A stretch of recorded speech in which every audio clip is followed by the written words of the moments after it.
So, what was the defining moment for you when you accepted that possibly being dismissive, if you even were, of this type of knowing or information was no longer an option, no longer being like a reluctant psychic? Because sometimes when these things come through, it's like, am I the only one?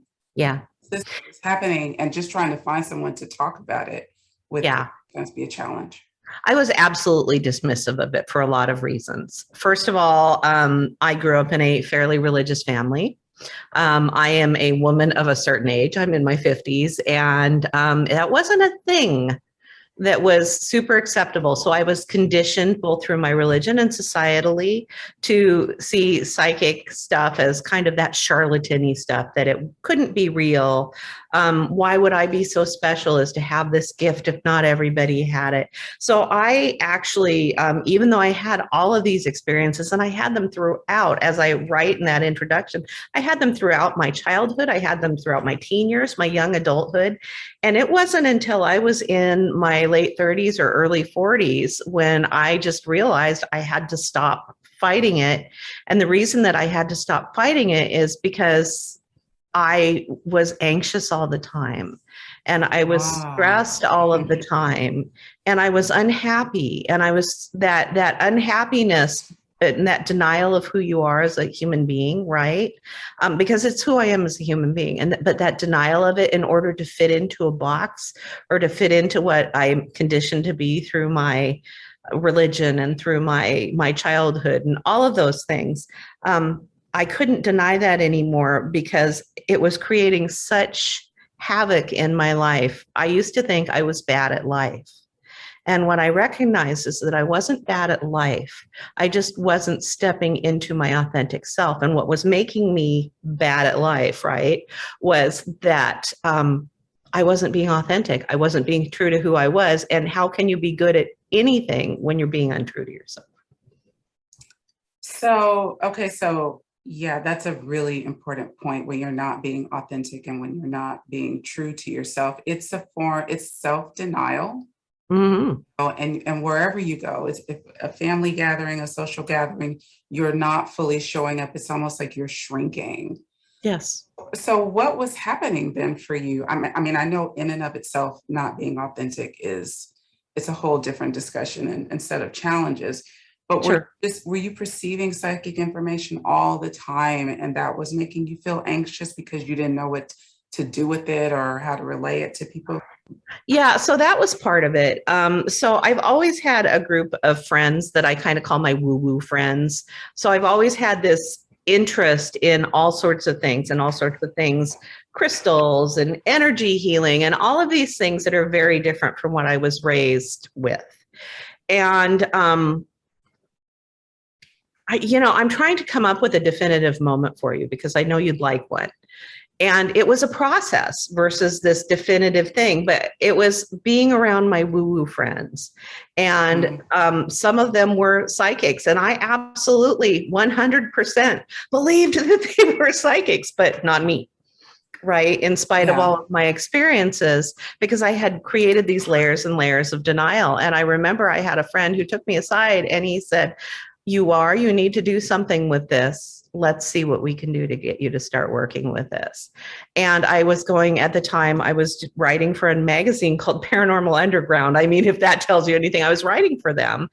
And so I was doing all of this exploration of things because I wanted to experience the things I was writing about so that I could write about them from an authentic place versus just write about them like because I researched them on the internet, right? Because it's very easy to do that as well. And so I was doing things like I was going on ghost hunts and I was having past life regression hypnotherapy and I was having all of these experiences. And I couldn't deny that I couldn't deny anymore that it wasn't real. And I went to this place that I was absolutely captivated with. I heard about it. It's called Wellington. It's the site of the worst avalanche disaster in the history of the United States. In 1910, about 100 people were killed. And it's up in the Cascade Mountains here in Washington State. So it's under snow most of the year. So I heard about it in February. I said to my husband at the time, I need to go here. And I didn't know why. I was just captivated. I need to go here. I need to go here. So we got in July, finally, on July 11th in 2009. That was the first time I went. And we got up there and I had all of these experiences. I was being poked and my hair was being pulled, not by people, just by whatever. I don't know. I was being poked in the shoulder. And I had these feelings and these sensations, and I recognized names and all of these things. And then I came home and researched it, and I was coming up with names and people, seeing people that had actually been killed in this accident. And that was, I think, what ultimately broke down all of the walls of denial, because when you have those experiences, you can no longer deny it. So you went to the site of the crash where there was no memoriam, no plates, none it's of a hiking that. trail. Okay, a hiking trail. Yeah. So then you were perceiving the names and you were feeling touches and movements that was not from anyone around you. And when you got home, you were able to validate what you thought. Yes. Yes. Wow. And so since I've always considered myself this highly logical person, right? With this look, science is important, right? We must do science and all of these things. And even though I had this really strong interest in things like quantum physics, where I was reading those books and understanding that the universe is super weird, we just can't see it being super weird most of the time, right? But I always thought, well, if it's not testable and it's not this and it's not that, then how can you call it a thing? And you can't deny an experience. Yes, I totally agree. And I can also relate to that part of you that you said was very left brain and logical, but why? But how? I totally can understand that. But then you do start to have these experiences that it's like, okay, that's not left brain logical. It is something of sixth sense. But I also think that seems to give it more credibility. And not that you even need to prove something to someone, but I know that this is a part of it. And the credibility questions get asked. Like, if you are an intelligent, logical, grounded person, and you're telling someone that I am perceiving something beyond my five senses, then it's like, why would they think, oh, well, Karen is just making this up? I mean, but then there's the other side that if there is some disbelief to psychic ability, there's projection taking place, because we absolutely can perceive things beyond our five senses. Absolutely. And for me, that was the wake up call. And I mean, it's when I look back now, it seems like I was being so ridiculous, but you can't dismiss your experience that way, right? So even now I look back and I'm like, oh my God, how ridiculous was I? The truth is I was very wrapped up in this. I need this to be, if this is something that I'm going to actually acknowledge to myself, I wasn't just hiding it from other people, I was hiding it from myself. And if this is something I'm going to acknowledge to myself, then I absolutely, I just wasn't ready to be in that place but when you have that experience, all of a sudden I realized it doesn't matter. It doesn't matter if anybody believes me. It doesn't matter if anybody believes me about anything. But you really have to, do whatever inner work is necessary for you to get to that place where you can really stand in your own authenticity and just not say you're not being dismissive of them, but you're really just standing in your own.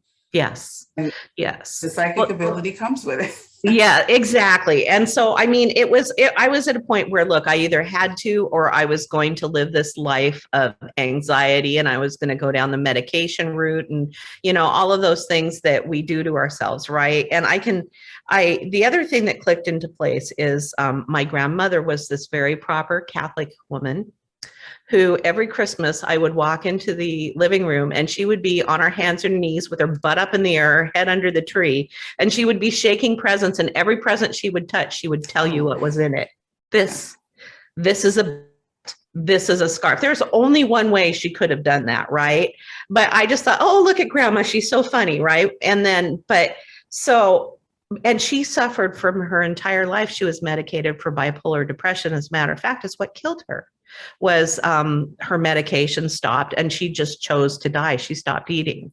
And I believe, and in that moment when I recognized and stepped into accepting my own thing, I made this connection that I was breaking a cycle that my grandmother had been in, because her faith wouldn't allow her to acknowledge her abilities, even though it was very clear that she had these abilities.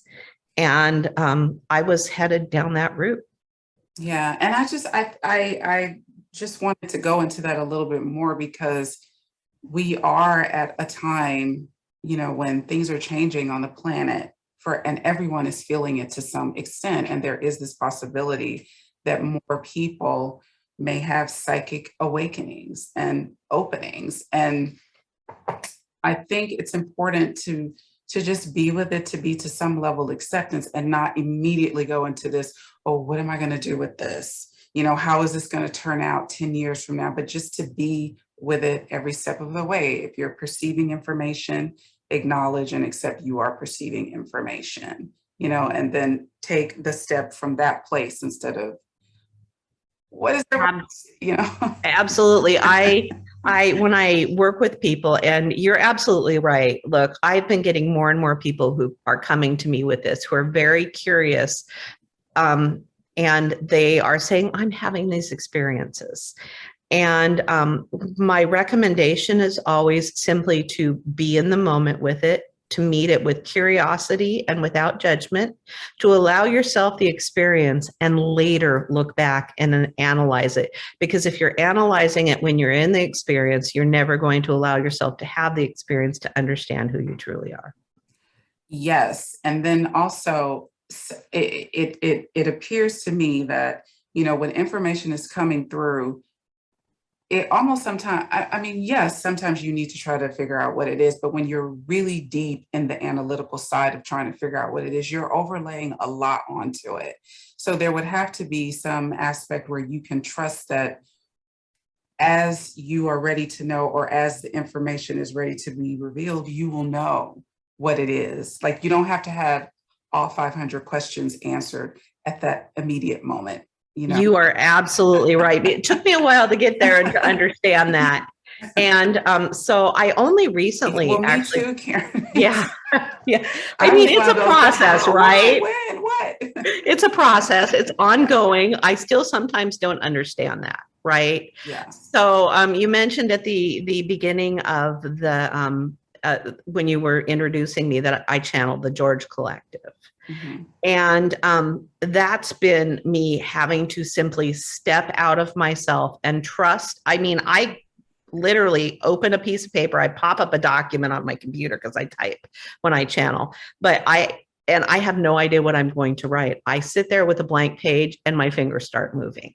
And that takes a lot of trust. And if I catch myself questioning, I stop the information or I change the information and I add my filters to it.